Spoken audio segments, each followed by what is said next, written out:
افضل صاحب بمبئی سے پوچھتے ہیں، ایک بھائی نے تعمیر کی ہو تو گھر ورثہ میں کیسے تقسیم ہوگا؟ بہت اہم سوال ہے، آج کل یہ بہت ہو رہا ہے۔ میرے والد صاحب نے گھر خریدا تھا جو کافی پرانا تھا،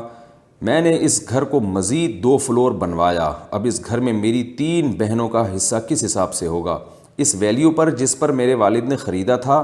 یا گھر کی موجودہ شکل پر؟ دیکھیے،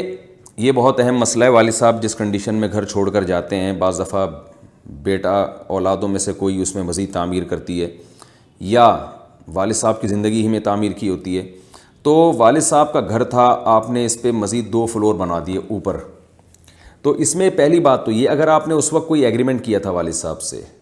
یا والد صاحب کے مرنے کے بعد وارثوں سے ایگریمنٹ کیا تھا اپنے بہن بھائیوں سے کہ بھائی میں اس گھر کے اوپر مزید 2 فلور بنا رہا ہوں، تو یہ جب گھر بکے گا تو یعنی میں اس کی قیمت الگ سے لوں گا، یہ پہلے سے آپ نے کوئی تصریح کی تھی تو پھر تو آپ کو الگ سے ان 2 فلور کی قیمت ملے گی۔ اور اگر آپ نے یہ کہا تھا کہ میں یہ قرض کے طور پر دے رہا ہوں، جب وراثت تقسیم ہوگی تو پہلے میرا قرض واپس کیا جائے گا، اس کے بعد پھر ہم اس گھر کو وراثت میں تقسیم کریں گے، اور وارثوں نے مان لیا تھا اس کو تو یہ قرض ہے۔ اگر ایسی کوئی تصریح نہیں تھی تو پھر یہ ایک احسان ہے آپ کی طرف سے کہ نیچے کے فلور پہ آپ نے احسان کر کے اوپر کے 2 فلور مزید بنا لیے۔ تو جب بھی کوئی کسی کی زمین پر احسان کرتا ہے، کسی کی زمین پر کوئی تعمیر کرتا ہے، تو وہ بس ایک احسان ہی کہلاتا ہے، وہ کوئی ایگریمنٹ کا حصہ نہیں ہوتا۔ تو جو زمین کے مالک ہوتے ہیں یا نیچے کے فلور کے مالک ہوتے ہیں، ان کو یہ حق حاصل ہے کہ وہ کسی بھی وقت کہہ سکتے ہیں کہ یہ اوپر کے جو 2 پورشن ہیں یہ آپ یہاں سے ہٹا دیں، توڑ دیں، اس کو اپنے گھر لے جائیں۔ تو اصل مسئلہ تو یہی ہے کہ آپ کے جو بہن بھائی ہیں ان کو یہ حق حاصل ہے کہ وہ آپ کو آرڈر کریں کہ ہم آپ کو ان 2 اوپر والے پورشن کا الگ سے کوئی حصہ نہیں دیں گے، نیچے والا گھر تقسیم ہوگا، اوپر والا جو ہے وہ آپ چاہے تو توڑ دیں، چاہے تو ملبے کی قیمت لے کے آپ وہ گھر بھی یعنی اس مشترکہ وراثت میں شامل کر لیں۔ تو یہ ان کو پورا حق حاصل ہے، لیکن یہ ایک فتوے کے طور پر ہے۔ اخلاقی جو ذمہ داری ہے وہ یہ ہے کہ بہن بھائیوں کو چاہیے کہ ایک بھائی نے اتنا احسان کر کے اوپر 2 فلور بنائے، اب اس بیچارے کو آپ یہ حکم دیں کہ توڑ تاڑ کے لے جاؤ اور ملبہ فروخت کر دو، تو یہ اس کے ساتھ اخلاقی لحاظ سے کہ غیر اخلاقی حرکت ہوگی کہ اس نے احسان کیا اور آپ اس کو احسان کا بدلہ یہ دے رہے ہیں کہ جی وہ ملبہ اٹھا کے لے جاؤ۔ تو اس لیے ورثہ کو چاہیے آپس میں دیکھیں، وراثت تو صرف نیچے والے پورشن میں ہوگی، نیچے والے پورشن کی جو مارکیٹ ویلیو ہے وہ لگائی جائے گی، اور اس مارکیٹ ویلیو یعنی جب گھر بک رہا ہے نا اس وقت مارکیٹ ویلیو لگائی جائے گی، یا جب وراثت تقسیم کر رہے ہیں، جیسے آج اگر آپ چاہتے ہیں کہ ہم اس وراثت کو تقسیم کریں تو آج جو گھر کی ویلیو ہے وہ لگائی جائے گی، والد صاحب نے جس ویلیو پہ گھر خریدا تھا وہ نہیں لگائی جائے گی۔ آج کی ویلیو سے نیچے والے پورشن کو آپ لوگ ڈیوائڈ کریں گے، اوپر والے کو یا تو وارث کہتے ہیں کہ اس کو توڑ کے لے جاؤ، یا یہ کہ وارثین اس کی الگ سے قیمت لگا کے کوئی بھی خریدنا چاہے خرید لے۔ اور اخلاقی لحاظ سے اگر آپ اس کو چاہتے ہیں حل کرنا تو پھر آپ لوگوں کو چاہیے کہ 2 راستے ہیں آپ کے پاس، یا تو اس پورے پورشن کی ویلیو لگائیں، اوپر والے 2 فلور کی بھی اور نیچے والے کی بھی، پورے پورشن کی ویلیو لگائیں، اور یہ دیکھیں کہ اس پورے پورشن کی ویلیو مثال کے طور پر 1 کروڑ روپے بنتی ہے، یعنی تینوں پورشن کی، گراؤنڈ فلور، فرسٹ فلور اور سیکنڈ فلور کی 1 کروڑ روپے بنتی ہے۔ تو پھر اسٹیٹ ایجنٹ سے پوچھیں کہ اگر یہ اوپر کے 2 فلور نہ ہوتے تو پھر اس نیچے والے گھر کی ویلیو کیا ہوتی؟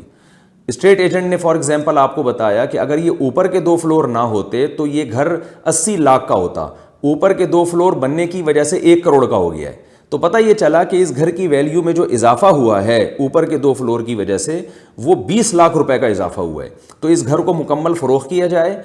1 کروڑ میں 20 لاکھ اس بھائی کو دے دیے جائیں جس نے اوپر کے 2 پورشن تعمیر کیے ہیں، اور باقی 80 لاکھ میں وراثت کو تقسیم کر دیا جائے سب ورثہ میں، جس میں یہ بھائی بھی برابر کا شریک ہوگا۔ اس طرح سے اگر کر لیتے ہیں تو وارثوں پر یہ لازم تو نہیں ہے، لیکن اس طرح سے کر لیں گے تو لا تظلمون ولا تظلمون، جو بڑا بھائی جس نے بیچارے نے اتنا پیسہ لگا کے گھر کی تعمیر کی ہے اس کی بھی حق تلفی نہیں ہوگی، یعنی اخلاقی لحاظ سے اس کا بھی نقصان نہیں ہوگا، اور ان وارثوں کو بھی ان کا حصہ مل جائے گا، اس لیے کہ نیچے والے مکان میں وراثت جاری ہو رہی ہے اور ان بہن بھائیوں کو اس میں بہرحال برابر کا حصہ اپنا مل رہا ہے، تو ان کا کوئی نقصان نہیں ہے ایسا کرنے میں۔ اور پہلی صورت پہ اگر یہ عمل کریں گے کہ بھائی کو بولیں گے اوپر والے 2 پورشن توڑ کے لے جاؤ، تو ان بہن بھائیوں کا کوئی فائدہ نہیں ہے اور اوپر والے کا بیچارے کا بیڑا غرق ہو جائے گا۔ تو خام میں اپنے بھائیوں کو اس طرح سے ناراض کرنا، ان کا بیڑا غرق کرنا غیر اخلاقی حرکت ہے، اس سے اجتناب کریں۔ خلاصہ یہ نکلا کہ اس کا بہتر طریقہ تقسیم کا یہ ہے کہ نیچے والے پورشن، اوپر والا اور اس سے اوپر والا فلور، ان تینوں کی مارکیٹ ویلیو لگائیں، 2-3 اسٹیٹ ایجنٹ سے پوچھیں کہ یہ کتنے کے ہوں گے۔ اگر 3-4 ریٹ مختلف ریٹ آتے ہیں تو اس کا ریشو نکال لیں۔ ایک اسٹیٹ ایجنٹ کہتا ہے کہ 1 کروڑ روپے، دوسرا کہتا ہے 1.5 کروڑ روپے، تیسرا کہتا ہے 2 کروڑ روپے، تو 1 کروڑ، 1.5 کروڑ، 2 کروڑ کو 3 سے ڈیوائڈ کر دیں، جو جواب آئے وہ ریشو نکل آئے گی۔ تو پہلے ریشو نکالیں مختلف ایجنٹ سے قیمت معلوم کر کے، تو تینوں فلور کی کا ریشو آپ کو معلوم ہو جائے گا۔ اس کے بعد آپ یہ دیکھیں کہ اگر یہ اوپر کے 2 فلور نہ بنے ہوتے تو پھر ماہرین سے معلوم کروائیں صرف نیچے والے پورشن وہ کتنے میں بکتا، اس میں جو مختلف اسٹیٹ ایجنٹ آپ کو مختلف ریٹ دیں اس کا ریشو نکال لیں، تو پھر مجموعی قیمت سے اس نیچے والے فلور کی قیمت کو مائنس کریں، جو ڈفرینس آئے گا وہ بڑے بھائی کو دے دیں، اور جو بچے گا وہ آپس میں شرعی حصص کے حساب سے آپس میں ڈیوائڈ کر لیں۔ وہ پھر بھی سمجھ نہ آئے تو قریب معالج سے رجوع کریں۔ دواؤں پہ لکھا ہوتا ہے نا، تمام دوائیں بچوں کی پہنچ سے دور رکھیں، اور پھر بھی آرام نہ آئے تو قریبی معالج سے رجوع کریں۔ مطلب یہ ہے کہ پھر بھی بات سمجھ میں نہیں آئی ہے تو کسی قریبی دارالافتاء سے رابطہ کریں، کسی مفتی سے رجوع کریں، وہ آپ کو انشاءاللہ سمجھا دے گا۔ اچھا میرے بھائی، فائننس کمپنیز کی شیئر مارکیٹ میں ٹریڈنگ کا حکم۔ نعمان مہاراشٹر سے پوچھتے ہیں کیا ہم بینک اور فائننس کمپنیز کی شیئرز مارکیٹ میں ٹریڈنگ کر سکتے ہیں، شیئرز خرید اور بیچ سکتے ہیں، کیا یہ شرعاً جائز ہے یا نہیں؟ بھائی سعودی بینک کے شیئر خریدنا ناجائز ہے، خرید کے بیچنا بھی ناجائز ہے، اور فائننس کمپنیز کی جو شیئرز کی ٹریڈنگ ہے وہ کر سکتے ہیں بشرطے کہ وہ فائننس کمپنی سودی لین دین نہ کرتی ہو، یعنی وہ سود پہ لوگوں کو، بعض فائننس کمپنی ایسی ہوتی ہیں جن کا کام یہ ہے کہ پیسہ دینا اور پھر اس پہ متعین سود لینا، یہ اگر ان کا بزنس ہے تو وہ بھی سودی بینک کے حکم میں، اور اگر اس کے علاوہ کوئی بزنس ہے تو وہ بزنس اگر حلال ہے تو پھر حلال کمپنی کے شیئرز آپ خرید سکتے ہیں، اور ناجائز کمپنی کے شیئرز خرید کے بیچ نہیں سکتے۔ اور شیئرز کی خرید و فروخت میں یہ بات خوب اچھی طرح سمجھ لیں کہ کمپنی کے جو ایسٹس اگر وجود میں ہی نہیں آئے، بعض دفعہ کمپنی ابھی وجود میں آ رہی ہے، اس کے ایسٹس نہیں ہیں، صرف سیال رقم ہے، لیکوڈ شکل میں اس کے ایسٹس ہیں، یعنی سیال رقم ہے، تو ایسی کمپنی کے شیئر خرید کے آپ فیس ویلیو پہ تو بیچ سکتے ہیں، کمی بیشی کے ساتھ نہیں بیچ سکتے۔ اور اگر کمپنی کے اثاثے بھی وجود میں آ گئے ہیں، ایسٹس بھی وجود میں آ گئے ہیں، تو پھر ایسی کمپنی بشرطے کہ جائز ہو، جیسے میں نے پہلے بتایا، اس کمپنی کے شیئر کو خرید کر آپ بیچ سکتے ہیں، نفع پر بھی نقصان پہ بھی، لیکن اس میں بھی شرط یہ ہے کہ جب تک شیئر آپ کے قبضے میں نہیں آ جاتا اس وقت تک آپ اس کو آگے بیچ نہیں سکتے۔ اور قبضے میں آنے کی جو ایک عرف میں آج کل وہ ایک علامت ہے، وہ دلیل ہے، وہ یہ کہ آپ کے نام ٹرانسفر ہو جائے،